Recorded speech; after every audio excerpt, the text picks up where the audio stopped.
மறவாதி மறந்து விழுந்து விடாது உங்கள் பொன்னான வாக்குகளை ஏற்றாச்சு தாரி தாரி என்று கேட்டு இதோ உங்கள் இல்லங்களை நாடி உங்கள் வீடுகளை தேடி இதோ நமது வெற்றி வேட்பாளர் வந்து கொண்டிருக்கிறார்.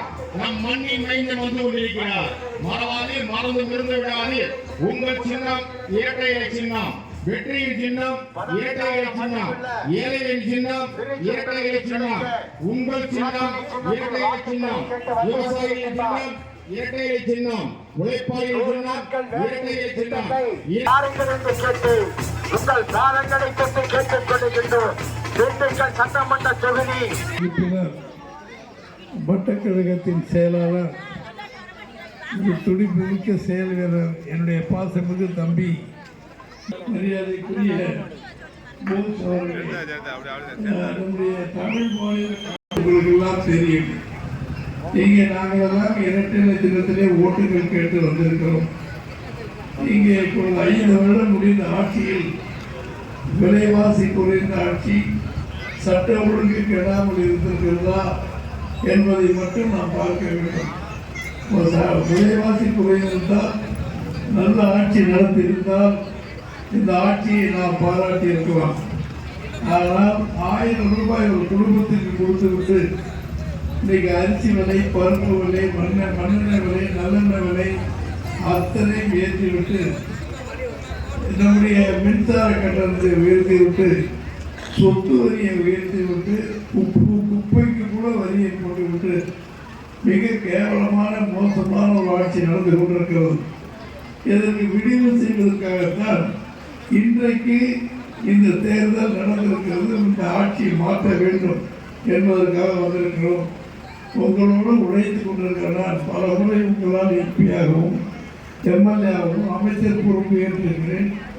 அமைச்சர் பொறுப்பு ஏற்றதற்கு பிறகு நம்முடைய பகுதியில் என்னென்ன வேண்டுமோ அத்தனை உதவிகளையும் நம்முடைய தோழர்கள் கேட்பதை பொறுத்து அத்தனை செய்து கொண்டிருக்கிறேன். எனவே உங்களின் ஒருவராக இருந்து பணியாற்றுகின்ற எங்களுக்கு மீண்டும் வாய்ப்பு தாருங்கள் என்று கேட்டு வந்திருக்கிறோம். என்றைக்கும் உங்களுக்கு உழைப்பதற்கு தயாராக இருக்கிறோம். அருமை தோழர்களே, மாவட்ட நம்முடைய மாண்புமிகு எடப்பாடியார் அவர்கள் 4 வருடம் 3 மாதம் ஆட்சியில் இருந்தபொழுது மிக சிறப்பான ஆட்சியை நடத்தினார்கள். நீட் தேர்வை ரத்து செய்யப்படும் என்று திமுக கழகத்தினர் 55 வாக்குறுதியை கொடுத்திருந்தார்கள். அந்த நீட் தேர்வு ரத்து செய்யாததால் பல குழந்தைகள், நம்முடைய மாணவ செல்வங்கள் எல்லாம் தற்கொலை செய்து உயிரை மாற்றார்கள். அதற்கு மாற்றாக 7.5% விட ஒதுக்கீடு சொல்லி நீட் தேர்விலே தகுதியானவர்களுக்கெல்லாம் இன்றைக்கு 5000 மாணவர்கள் ஒரு பைசா கூட செலவு செய்யாமல் அத்தனை பேரும் டாக்டராக இருக்கிற பெருமை மாண்புமிகு எடப்பாடி அரசு. நமது திண்டுக்கல்லில் நம்முடைய பக்கம் உங்களுக்கு குள்ளப்பட்டுக்கு அருகில் இருக்கின்ற இடத்திலேதான் இன்றைக்கு நம்முடைய மருத்துவமனை, எய்ம்ஸ் மருத்துவமனைக்கு ஈக்குவலாக 400 கோடி ரூபாய்க்கு இங்கே வந்திருக்கிறது. இவையெல்லாம் மதுரை, டெல்லி இங்கே போய் பார்க்க வேண்டிய வைத்தியங்கள்லாம் நாம் இங்கே பார்த்து கொள்ளலாம். அது போக நம்முடைய காவிரி குடிநீர் திட்டத்தை கொண்டு வந்தால் குடிநீர் பிரச்சனையை நாம் தீர்த்திருக்கிறோம். ஆக அத்தியாவசியமான அத்தனை பணிகளையும் மாண்புமிகு எடப்பாடி அவர்கள் செய்திருக்கிறார்கள். அதுபோக பொய்யான வாக்குறுதிகளை கொடுத்த திமுகவை போல் இல்லாமல் இப்பொழுது அதிமுக தேர்ந்தெடுக்கப்பட்ட பிறகு இந்த வரியையும் விலைவாசி உயர்வுகளால் பாதிக்கப்பட்ட உங்களுக்கெல்லாம் நல்வாழ்வு கொடுப்பதற்காக ஆட்சிக்கு வந்த உடனே 10,000 ரூபாய் உங்களுடைய வங்கிகளுக்கு ஒவ்வொரு குடும்பத்துக்கும் போடப்படும் என்று சொல்லியிருக்கிறார்கள். அது போக ஒவ்வொரு வீட்டுக்கும் குளிர் சாதன பெட்டியான ஃப்ரிட்ஜ் 10,000 20,000 வெறும் ஃப்ரிட்ஜ் எல்லார் வீட்டுக்கும் கொடுக்கப்படும் என்று சொல்லியிருக்கிறார்கள். தீபாவளி பரிசாக ஒவ்வொரு குடும்பத்திற்கும் ஒரு பட்டு வேட்டி, பட்டு சட்டை கொடுக்கப்படும் என்று சொல்லியிருக்கிறார்கள். ஆட்டோ வாங்குவதற்காக 75,000 ரூபாய் தோழர்களுக்கு மானியமாக வழங்கப்படும் என்று சொல்லியிருக்கிறார்கள். 100 நாட்கள் வேலை திட்டம், அதை 125 நாளாக இப்பொழுது மத்திய அரசு இறங்கியிருக்கிறது. அதை 150 நாளாக மாற்றுவோம் என்று மாண்புமிகு எடப்பாடியார் சொல்லியிருக்கிறார்கள். மாணவர்கள் கல்வி கடனை ரத்து செய்வோம் என்று திமுக ஆட்சியிலே சொல்லியிருந்தார்கள். ஆனால் அதை செய்யவே இல்லை. ஆனால் எடப்பாடியார் ஆட்சிக்கு வந்த உடனே நம்முடைய பள்ளி செல்வங்கள் குழந்தைகள் வாங்கிய கல்விக் கடனை ரத்து செய்து அதை அரசாங்கமே கட்டுக்கொண்டு சென்றிருக்கிறார்கள். முதியோர் ஓய்வு 60 வயது 65 வயதுக்கு மேல் உள்ளவர்களுக்கெல்லாம் 2000 ரூபாய் ஓய்வூதியம் வழங்கப்படும் என்று சொல்லியிருக்கிறார்கள். அம்மா லேப்டாப் குழந்தைகளுக்கு நம்ம பிரதி ஜெயலலிதா அம்மா கொடுத்த லேப்டாப் 15,000 20,000 பேருக்கிட்ட லேப்டாப் உடனடியாக எல்லா குழந்தைகளுக்கும் வழங்கப்படும் என்று சொல்லியிருக்கிறார்கள். தரமான பொங்கல் பரிசுடன் 1000 ரூபாய் ஒவ்வொரு குடும்பத்துக்கும் தரப்படும் என்று சொல்லியிருக்கிறார்கள்.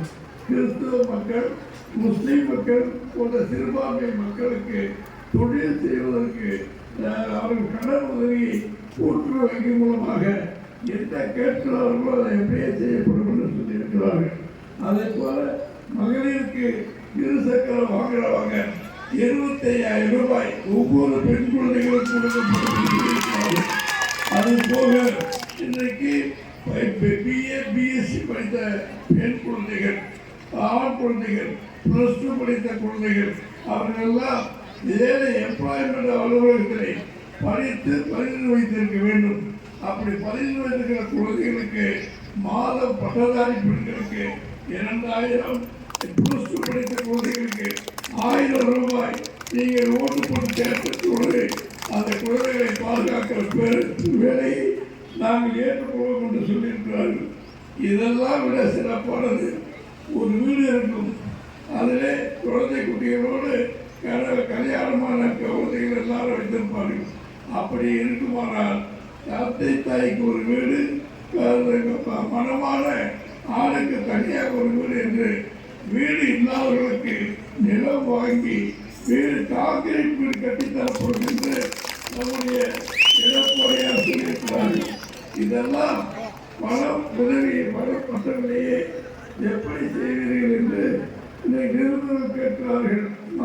எடப்பாடியிடம் அப்பதான் சொன்னார், ஒவ்வொரு குடும்பத்திற்கும் எல்லாம் செய்யும் என்று சொல்லிய பல பொய்யான வாக்குகளை கொடுத்த ஸ்டாலின் அவர்கள் நிர்வாக திறமையத்தை ஊராவட்ட நெய்யே பொண்டாடி கையே என்று சொல்வதை போல இன்றைக்கு அந்த பணங்களை எடுத்தால் அவங்க அப்பாவுக்கு பேனா செய்வதற்கு மெரினா பீச்சில் 80 கோடி ரூபாய்க்கு தேவையில்லாமல் ஒரு திரையை வைத்து அது அரசாங்கப்படுத்தி செய்கிறார். அவங்க அப்பா நினைவு தினத்திற்கு கருணாநிதி அவருடைய சிலையை வைப்பதற்கு அரசாங்க பணத்தை கட்டுகிறார். அவங்க அப்பா நூலகத்திற்கு 100 கோடி ரூபாய் மதுரையில் நூலகம் கட்டுகிறார். அனைத்து இந்திய அண்ணா திமுக ஆட்சிக்கு வந்த பிறகு எல்லா மாவட்டங்களிலும் புரட்சி தலைவர் எம்ஜிஆருடைய நினைவு நாளை கொண்டாடினோம். அப்பொழுது எம்ஜிஆர் சிலையை இந்த மாநிலம் முழுவதும் வைத்து மக்கள் போகின்ற சூழ்நிலை உருவாக்கணும். ஆனால் தன்னுடைய தந்தை பெயர் நிலைக்க வேண்டும், அரசாங்க பணத்திலே ஊரெல்லாம் சுத்த வேண்டும் என்று ஸ்டாலின் செய்திருக்கிறார். தோழர்களே, அதுபோக ஆட்சியிலிருந்து தேர்தல் அறிவிப்பதற்கு முன்னால் எல்லா மாவட்டங்களிலும் பல ஆயிரம் கோடி ரூபாய்க்கு அரசாங்க பணத்தை எடுத்து பல திட்டங்கள் என்று சொல்லி எல்லா இடங்களிலும் மக்களுக்கு பல கோடிகளை கொடுத்து ஒரு பெரிய தலைவரை போல நம்முடைய அரசாங்க பணத்தை எடுத்து அவர் தன்னை புகழ்படுத்திக் கொண்டார்.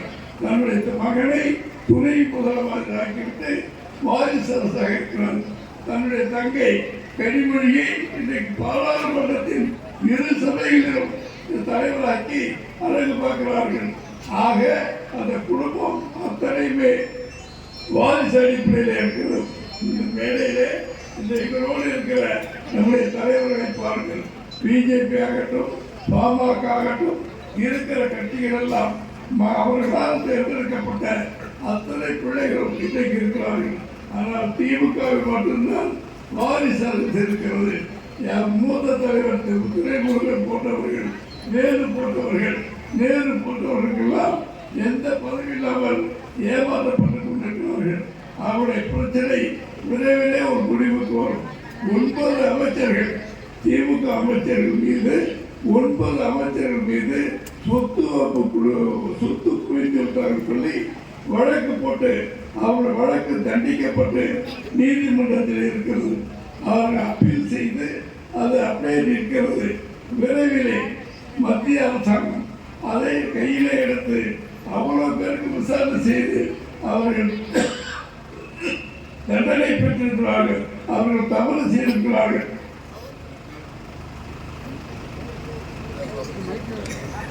முடிக்க விட்டுருவாங்க. இது எப்போதும் நடக்கிறது. நம்ம வரும்போது பிடிக்கிருப்பாங்க. இப்போ ஒரு அரை மணி நேரம் போட போது விட்டுருக்காங்க. அதான் தண்ணி விட்டுருவாங்க. இல்லைன்னா மாநகராட்சியில் குழாயை திறந்து விடுவாங்க. பொம்பளை பிள்ளைகள்லாம் பார்க்காதான் இதெல்லாம் பண்ண சீப்பு ஒழிச்சுக்கிட்டா கல்யாணம் நின்று போய் நினைக்கிறாங்க. என்ன தடை வந்தாலும் அண்ணா திமுக கழகத்தின் வெற்றியை எந்த கும்பலாலும் தடுக்க முடியாது. சகோதரர்களை, இன்றைய தினம் நான் சொல்லிய இந்த குற்றச்சாட்டுகள் அத்தனையுமே பொய்மை என்று உண்மை என்று சொல்லி வழக்கெடுத்து விரைவிலே திமுக அமைச்சர்கள் 9 அமைச்சர்கள் மீது இருப்பது அந்த குற்றங்கள் நிரூபிக்கப்பட்டு அவர்களுக்கு தண்டனை கொடுத்து சிறைக்கு செல்ல வேண்டிய சூழலை விரைவிலே வரும் என்பதை தெரிவித்துக் கொள்கிறேன். தற்போது நேரு என்ற அமைச்சர் மீது வழக்கு அவர்கள் அரசாங்க படத்திலே கொள்ளையடித்திருக்க சொல்லி வழக்கு தொடுக்கப்பட்டு எஃப்ஐஆர் போட சொல்லி இருக்கிறோம். விரைவிலே மத்திய அரசாங்கம் அதற்கு நடவடிக்கை எடுக்கும். இப்படி மத்திய சொத்து குவிப்பு வழக்கில் இருப்பவர்கள் மகாத்மா காந்தியை போல, நேருவை போல, புத்தரை போல வேஷமிட்டு இன்றைக்கு அவர்களும் ஓட்டு கேட்டு வருகிறார்கள். சிறைக்கு செல்ல இருக்கிறவர்கள், தவறு செய்தவர்கள், சொத்து சேர்த்தவர்கள் யார் என்பதை நீங்கள் பார்த்துக் கொள்ளுங்கள். அவர்களையும் பாருங்கள், எங்களையும் பாருங்கள். தம்பி பாஸ்கரனை போன்று இங்க இருக்கிற தலைவர்களை போல மக்களோடு மக்களாக இருக்கிறவர்கள். நாங்கள் யாரிடமும் லஞ்சம் வாங்கவில்லை, யாரிடம் ஊழல் செய்யவில்லை, எந்த ஊர் சொத்தை அடிக்கவில்லை, யாருக்கும் துரோகம் செய்யவில்லை. நேர்மையாக மக்கள் பணியாற்றுகின்ற எங்களுக்கு எந்தவித பிரச்சனை இல்லாமல் மக்களை சந்திக்கிறோம். ஆனால் குற்றவாளிகள் இன்றைக்கு ஓட்டு கேட்டு வருகிறார்கள். அவைகள் யார் என்று அடையாளம் நீங்கள் பார்த்துக் கொள்ளுங்கள். தேர்தல் நேரத்தில் அத்தகைய வேட்பாளர் இருந்ததால் அதிகமாக இதுல விவரங்கள் சொல்ல முடியவில்லை. தெரிஞ்சவர்கள் தெரிந்து கொள்ள வேண்டும், தெரியாதவர்களுக்கு தெரிந்து சொல்ல வேண்டும் என்று கேட்டுக்கொள்கிறேன். உங்களில் ஒருவராக நாங்கள் செயல்பட்டுக் கொண்டிருக்கிறவர்கள் என்றைக்கும் உங்களோடு தான் இருந்து பணிபுரிவோம். உங்களுக்கு நம்பிக்கை உரிய, நன்றியுரிய உங்கள் வீட்டு பிள்ளையாக இருந்து நாங்கள் செயல்படுவோம்.